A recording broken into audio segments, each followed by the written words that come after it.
எல்லாருக்கும் வணக்கம். அண்ட் ஜாலியாக ஜிம்கானா ஃபஸ்ட்டு என்னோட நன்றி ப்ரொடியூசர் சாருக்கு சொல்லிக்கிறேன். ஏன்னா இந்த மாதிரி ஒரு கதையை ஓகே பண்ணுறதுன்றது ஒரு கட்ஸ் வேணும். அவர் அந்த ப்ரொடியூசர் சார் வந்து very passionate and very brilliant. Scene எடுக்கும்போது கூட இப்படி ஆராய்வார், அதெல்லாம் ஆராய்ஞ்சு இப்படி இருந்து அப்படியெல்லாம் சொல்லியிருக்காரு. அது ஃபுல் ஆஃப் பேஷன் அவர் ப்ரொடியூசர். ஃபர்ஸ்ட் ஆஃப் ஆல் ப்ரொடியூசருக்கு இப்படி ஒரு ப்ரொடியூசர் நம்ம தமிழ் இண்டஸ்ட்ரி எனக்கு வர ஆக்சுவலி 4வது படம்ன்ற ஒரு படம் எனக்கு தெரியும், பட் 4 படம்ன்றது எனக்கே ஒரு ஆச்சரியமாக இருந்தது. அண்ட் இப்போ இன்னும் நிறைய படம் எடுக்கிறாரு. So my best wishes. உங்களை மாதிரி ஆளுங்க டெஃபினட்டாக தமிழ் இண்டஸ்ட்ரிக்கு தேவை. Thanks for this film work சொல்லியிருக்கு. அப்புறம் சக்தி சீதபலம் ரொம்ப வருஷமாக நமக்கு தெரியும். நம்ம இப்போ டைரக்டரு அந்த மாதிரி இல்லை, நல்லா ஒரு ஃப்ரெண்ட்ஷிப்பில் போயிட்டுருக்கு. அண்ட் இந்த படம் அதே மாதிரி ஃப்ரெண்டுன்றதுனால எதுவும் எல்லாம் சொல்றதில்ல, அவர் நல்ல கதையெல்லாம் கொண்டு வந்தார். இது பெஸ்ட் ஆஃப் ஆல் அதான் அவர் சொன்னார்ல அந்த கதை எப்படி வந்தது அப்படியெல்லாம். Thanks to Shakti also. And wonderful screenplay. First of all இந்த படத்துக்கு ஸ்க்ரீன் பிளே எனக்கு ரொம்ப பிடிச்சிது, அதனால தான் நம்ம பண்ணோம். Thanks to Shakti also. இப்படி ஒரு கேரக்டரை எனக்கு கொடுத்ததுக்கு ரொம்ப நன்றி. அண்ட் தென் எடிட்டர் நம்ம இதுக்கு முன்னாடி கூட அவர் பண்ணோம்ல.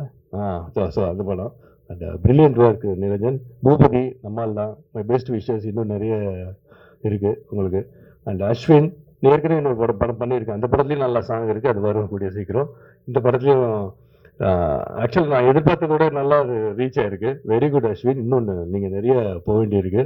Wonderful job. My best wishes.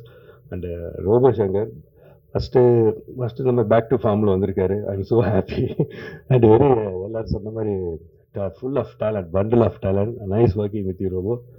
அப்புறம் கேமராமேன் தான் ஃபஸ்ட் டைம் நான் ஒர்க் பண்ணுறேன் கணேஷ் கிட்ட. நமக்கு சுத்தமாக ஐடியா இல்லை, ஆனால் வேறு ஏதோ படம் சொன்னாங்க, அதை பார்த்து நான் நல்லா பண்ணியிருக்காரு. எனக்கு ஃபஸ்ட் இடத்துல ஒரு க்ளோஸாக பார்த்து நான் சூப்பர் கணேஷ், இன்னும் நிறைய பெரிய பெரிய படங்கள். Brilliant brilliant Ganesh.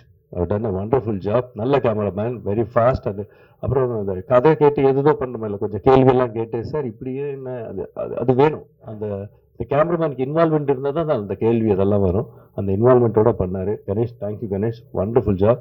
அது மாதிரி ப்ரொடியூசர் சார் வந்து சக்தி ஃபிலிம் ஃபேக்ட்ரியோட இந்த டீமோட போகிறது இட்ஸ் லைக் ஒரு பெரிய பலத்தோட போகிற மாதிரி இருக்குது. Thanks to Shakti film factory.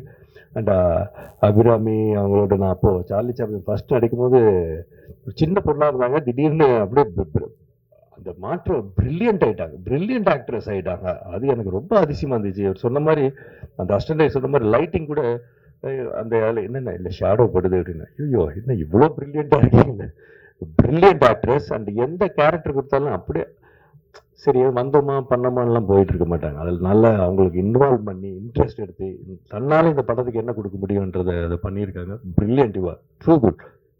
அப்புறம் மெடனா அவங்க வெரி சைலண்ட் தான், பட் வெரி பிரில்லியன்ட் ஆல்சோ. அவங்களும் எல்லா கேள்வியெல்லாம் கரெக்டாக உள்ளுக்குள்ளேயே அவங்களே கேட்டுக்கிட்டு பேசிக்குவாங்க. இது ஏன் இப்படி என்ன இது அப்படின்னு.